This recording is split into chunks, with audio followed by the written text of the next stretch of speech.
What's going on, everybody? Welcome back to Straight Betting. Got two games today, and unfortunately, this is going to be the last time we have two games in a day. Well, unless the Wolves and Knicks both win, or the Warriors and Celtics both win. Got that mixed up. This is going to be the last game of the slate of the year with 2+ games, man. That kind of makes me sad, but it's been a great playoffs. Been a lot of fun playoffs. Bets so far are looking like absolute ass.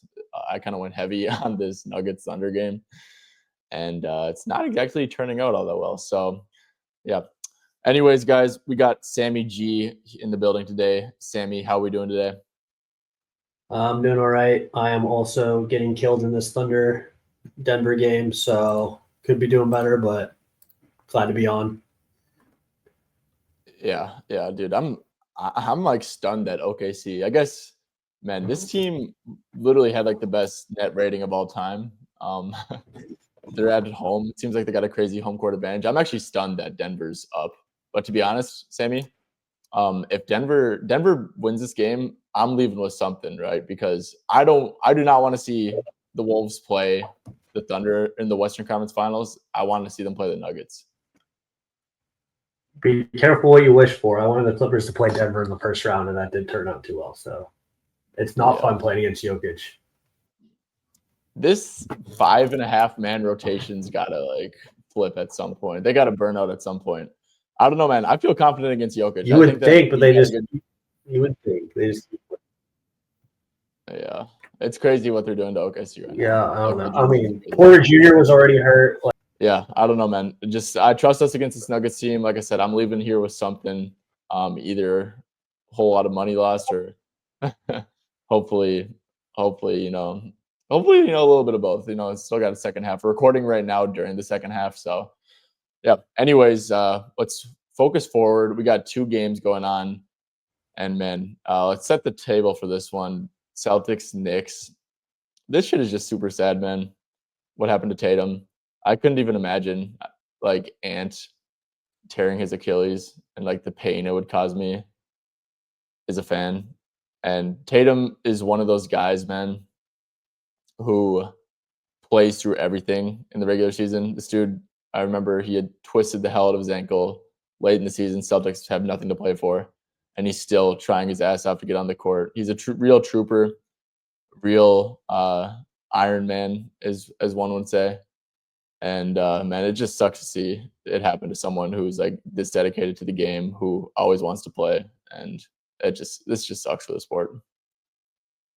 Yeah, it's brutal, especially for Celtics fans. Like, not only do you miss out on this season, like you're gonna miss out on all next season too. Like, it's just such a blow to have happen this late in the season. Yeah, they're gonna have to have some guys and they're a deep team, they can do it, but it's tough to see any star go down with that kind of injury. Yeah, no, it's terrible, especially a dude in his prime. It's like, I mean, a year ago, like in June, like the Celtics team was up 3-0 in the finals. They won a finals. I mean, future looking bright as ever. And then, the second apron comes in. Obviously they're gonna have to move some pieces, but then their superstar tears his Achilles, and it's just crazy, man. It's crazy how fast stuff can change in the NBA. Yeah, windows close quick in this league. You think you have like 5 to 10 years to do something, but anything can happen in a split second and change the trajectory of your franchise. Yeah, ridiculous. Well, anyways, with Tatum out, we are left with Jaylen Brown first option hoops. I'm gonna set this up. So it's Boston minus 4.5. I wouldn't be shocked if Boston wins the game. Obviously, they're favorited by 4.5, which is kind of crazy. I don't think that they're the better team at this point. Definitely not the better team if this game comes down to like a crunch time situation. But yeah, Jaylen Brown, man. I mean, they've been playing Tatum and Brown pretty straight up this series. Definitely been playing Jaylen Brown straight up. I would not send a single double to Jaylen Brown this entire game, and I'd be like, Jaylen, take 50 shots. I do not give a shit. His line is at 25.5. But like I said, man, I don't think that, and he's going to get guarded by OG now, which is definitely tough, especially for Jaylen himself is dealing with that knee issue too. He definitely doesn't look the same athletically. But yeah, man, I mean, there's no way he sees any schemes that try to force the ball out of his hand. So volume should be good.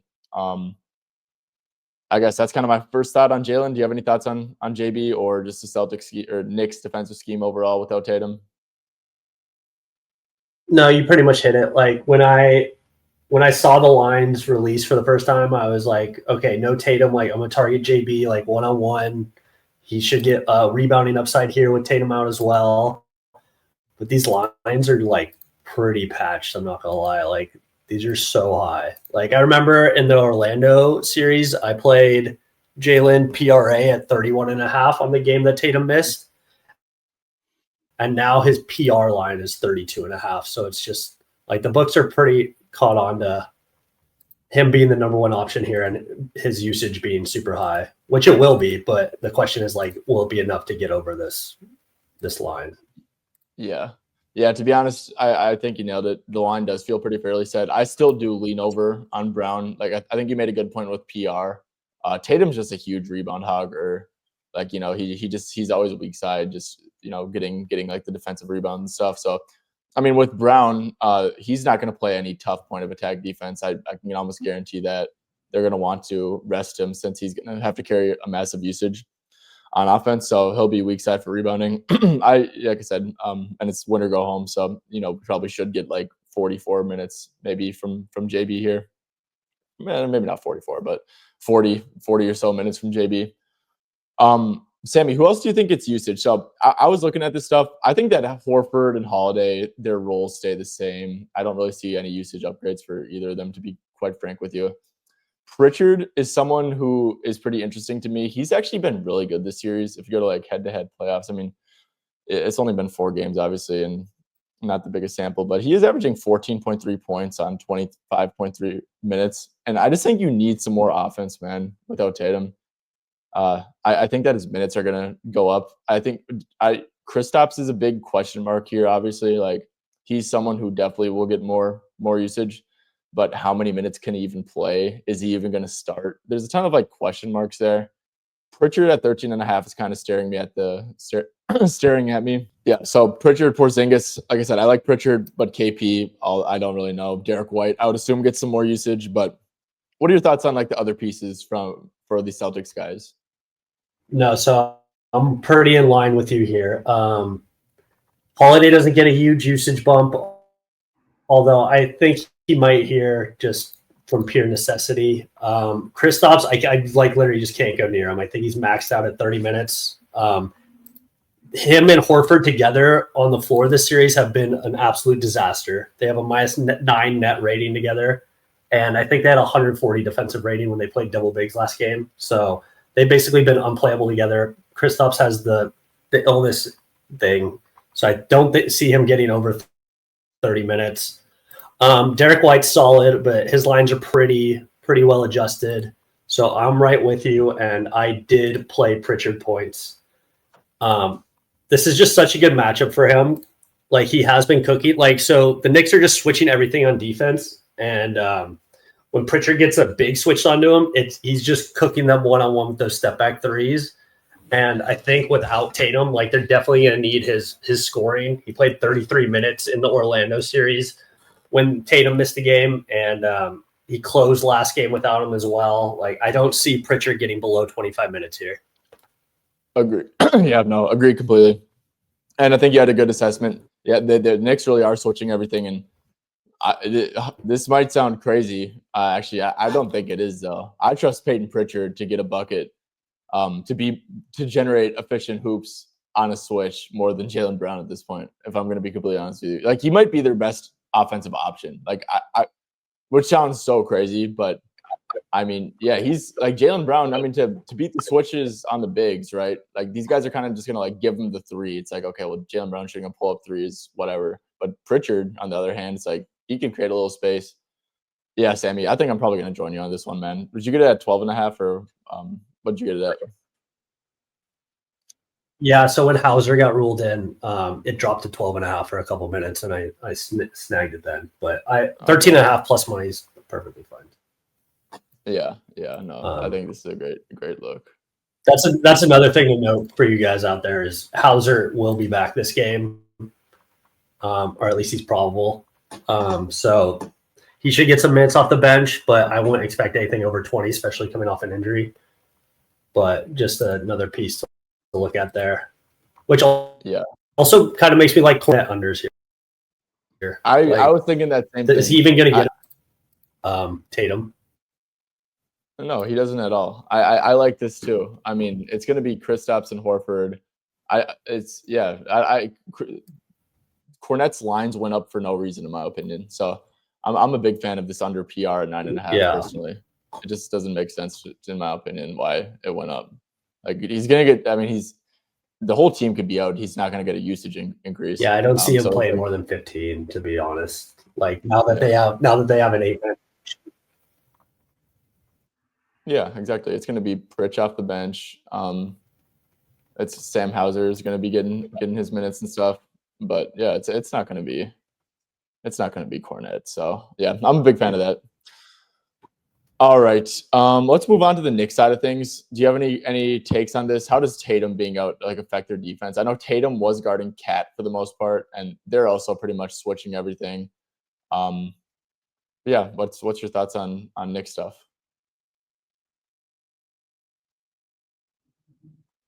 I know they used Tatum a little bit on Brunson last game. Yeah, they used Tatum a little bit on Brunson last game, and he actually did a decent job on him. And then, I don't know if he has a massive difference when it comes to the Knicks side, just because they do switch everything. So it's not like you're getting someone moving off ball now. I honestly don't have any super strong leans in terms of Knicks side. Maybe Josh Hart points, they still leave him wide open. They do. One thing that's not really Tatum related. One thing I noted. Did you have anything that was specific Tatum? Yeah, no, I don't. I don't at all. I mean, more Kristaps. Kristaps, I don't think is really going to be a switch. He's going to be in drop for the most part. So if there's more, if KP's starting, Jalen Brunson threes could make sense. Let's see, it's at 2.5. He's been doing pretty good on this line, regardless. Anyways, getting up 8, 9, 9, 8, and 8 every game.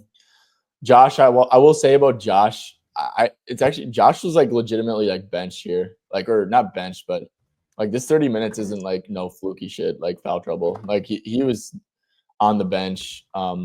Deuce McBride was in, he was hooping. Mitchell Robinson and Cat have been absolutely crushing. Oh, Sammy, that's another one. Mitchell Robinson is definitely going to get hack-a-mitched at some point. So I mean, you could maybe sell me on some Mitch stuff, I guess. But yeah, no, I'm with you, man. I don't have a ton on this Knicks on the Knicks here.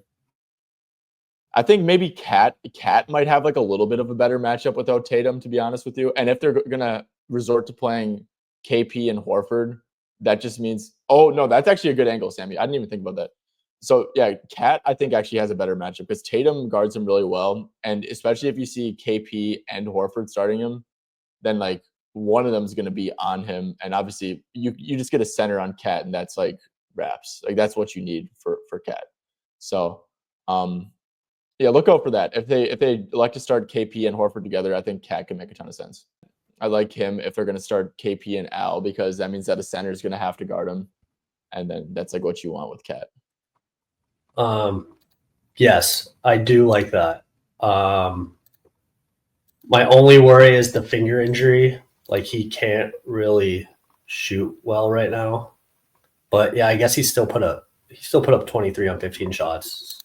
Yeah, the finger injury is the only thing that worries me. I don't know how serious it is, but he didn't hit a 3 last game. But in theory, yes, I do like that. Might be really good for his rebounding. That might be a better look. PR. Yeah. 16 chances or something bad. Okay. Let's move it on to the Warriors at my Minnesota Timberwolves. I'm going to just shout one out right away. Let's start with the Warriors side of things. I like Jimmy Butler over 5.5 first quarter points. It's pretty juiced, to be honest with you. Yeah, it's -140. So maybe don't like it that as much then, but So since Steph's went out the last 2 games, he's been at 11 and 10 minutes in the first quarter, and I just think it was like borderline like embarrassing how unaggressive he was. The last game especially. I mean, he ended with 9 shots, I think. Let me just quick double check that. It was something absurd. Yeah, 9 shots, dude. Like how you take 9 shots without Steph Curry in Did the you playoff see? game.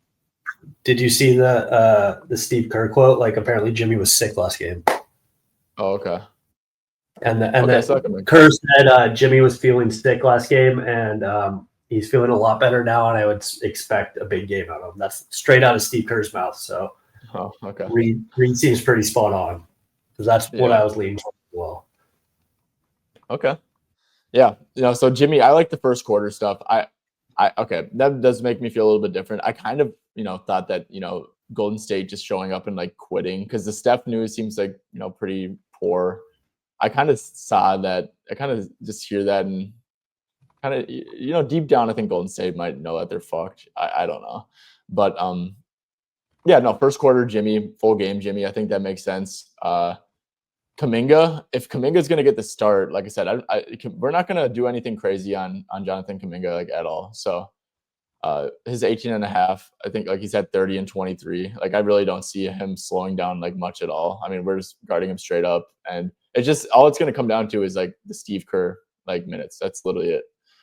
But yeah, I think we're just going to keep doing what we're doing. You can make an argument that like Pods is maybe due to like actually hit some shots. I wonder maybe if it's like win or go home, if like, you have to like bench Pods maybe. I'm not sure. Yeah, Jimmy stuff. I'm a fan of. Yeah. Kerr did have a quote about saying they need to get more spacing around Jimmy. So maybe Trace Jackson Davis unders because I'm sure you saw Randall was cooking him in the first quarter last game. And if he's getting cooked down low and Kerr saying they need more spacing, could be a good day to fade him. It's just maybe this could be more of a post game if they want spacing, or maybe they dust off Moses Moody or something. Yeah, I'm trying to think of how they do that exactly, but yeah. No, I wouldn't be shocked if they, Steve Kerr is just so random. Like, I wouldn't even be shocked if like they get down and like you see like Pat Spencer or something, just because like he's gonna like look at last game and be like, oh yeah, they made these bench guys like they want to compete. Like, oh, they made a comeback, blah blah blah, whatever.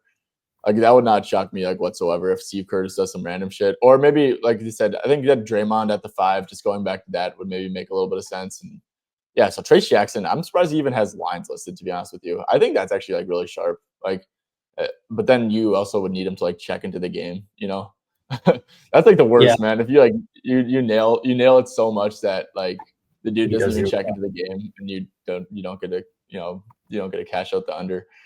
But yeah. No, that's a good look. Yeah, maybe so that might mean less GP2. I've seen GP2 has been playing awful defense like this series. Like he's been getting fried by Edwards in, any sort of coverages and stuff. And if he's not bringing spacing or defense, he's like completely useless out there. So I don't even hate some GP2 unders as well. Yeah, Buddy Hield's just gonna keep on getting treated like he's Steph Curry as long as he's oh my gosh, as long as Steph's out. So his lines are fairly set. But yeah, Sammy, anything else on this Warriors side of things that you're looking at? Yeah, not really. Pod's lines are kind of low, but I don't know how you can trust that guy right now. He's literally been unplayable. But yeah, if you're looking for an over, it's basically Jimmy or bust for the most part because he's literally the only guy you can trust. And then maybe fading one of these bench players for them in hopes that Kerr mixes up the rotation would be my main looks. Yeah, for sure. Yeah, no, I think that makes a ton of sense. I think Kerr probably will. Like I said, if you could guarantee me Kuminga minutes, I'd lean over on him too. Just like, I mean, the books are clearly factoring that in. It's like, well, how many minutes is this dude going to play? Like, we have no clue. So, yeah. All right, let's move on to the Minnesota side of things. One thing that's kind of changed is that Mike Conley is actually really needed now. He's been guarding Buddy Hield. He's great at guarding off-ball actions. He might be our best defender at guarding off-ball actions, and also the Warriors are, pressing up very hard on like the ball handlers when they're bringing the ball up the court, and Mike Conley like is actually needed because Dante and Nikhil just can't like handle ball pressure, like full court pressure really. So Mike Conley is like being very impactful on both sides of the ball, and his numbers obviously took a jump from last game where he was at 11.5 PRA, but I still think 13.5 is like a tad bit interesting, man. I mean, if he's going to play 28, 29, like just like slightly short of 30 minutes again, which I think he does for sure. Probably a little bit low for Mike, right? Like he's, shot 3 for 9 here, 2 for 9, and still covered both these lines like fairly comfortably. So that's like a new thing that changed for the Wolves. Obviously, guys, Julius Randle has been absolutely feasting. I still think that, his lines are high, but I still think that at the end of the day, you got to live with Julius Randle playing one-on-one, because he is a guy where like he's going to get his usage. And if you double him, he's going to generate an open three. And if you, you're obviously going to be very attentive to Ant. So yeah, Julius Randle, his line's probably maybe a little bit uncomfortable to take at this point, but I still lean over there. Sammy, any Wolves thoughts from you? No, I agree with the Randall thing. I played him last game and it only jumped like 1 or 2 points. I mean, if he's getting 20 plus shots, like even at 21.5, that's definitely a good line. Yeah, they just have no one that could guard him. So I like that. Nas seems a little low, like coming off a bad game. I disagree. Why do you only shoot 4 times? Nas has been so bad defensively. Like Jimmy Butler will hunt him, and like for whatever reason, Jimmy Butler, who moves like a turtle, I know he's a smart player and like takes good angles and shit, but for whatever reason, him and Dante will just get hunted every single time by Jimmy, and it looks terrible. And also, Rudy, for what he's worth, Rudy just screws up the Warriors' offense so bad, like because they can't shoot, right? So it's all it is Jimmy and Kuminga trying to get to the cup, and having Rudy in there, like our defense is like incredible with Rudy out there, but then it's obviously a trade-off, right? So like Nas is a liability on defense, like a big liability, and then Rudy's a big liability on offense. So with these two guys, man, it's confusing to me. But I do think that at home, we're obviously big favorites.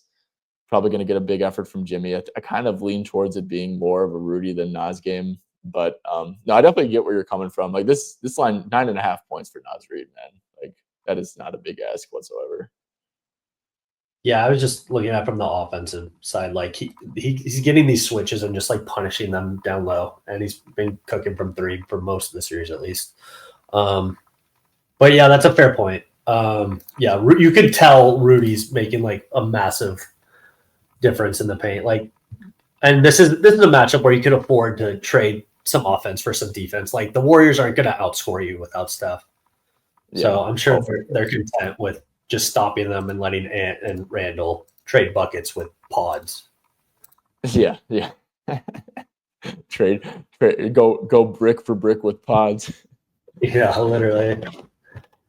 Okay, some other Wolves stuff. Jaden McDaniels at 5.5 rebounds, I think makes sense. Like Finch like cussed him out at halftime about rebounding. Jaden had 1 rebound at halftime. Dude responded with 12 second half rebounds. He's not really guarding. I mean, yeah, he's guarding Jimmy a fair bit, but like that's not a bad matchup for rebounding, really. Like Jimmy just chills around the paint so much, and he'll drive and kick out, and his body's always like positioned near the rim. So Jaden at 5.5 rebounds. Jaden's played 42 and 40 minutes the last 2 games, and he's just like one of those dudes for the Wolves who is absolutely stamped and needed.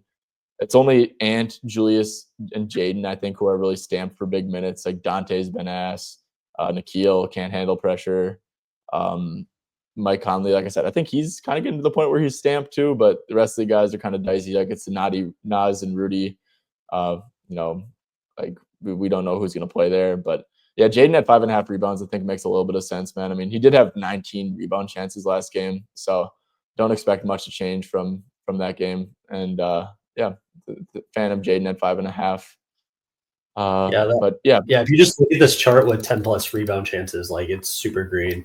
Is there anything they did different schematically with him on defense that caused him to get more rebounds, or was it just Finch motivating him? Yeah, motivating, but I think he's in pretty good positioning, and obviously like rebound chances are definitely like reflective by positioning.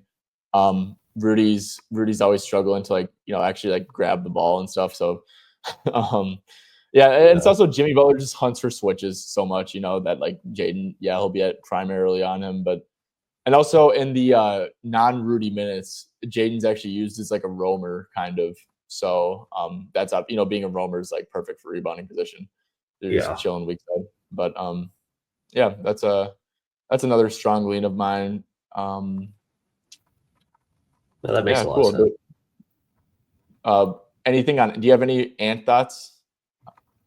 I want to lean under on points just because, like, how do the Warriors just continue to let him cook like this?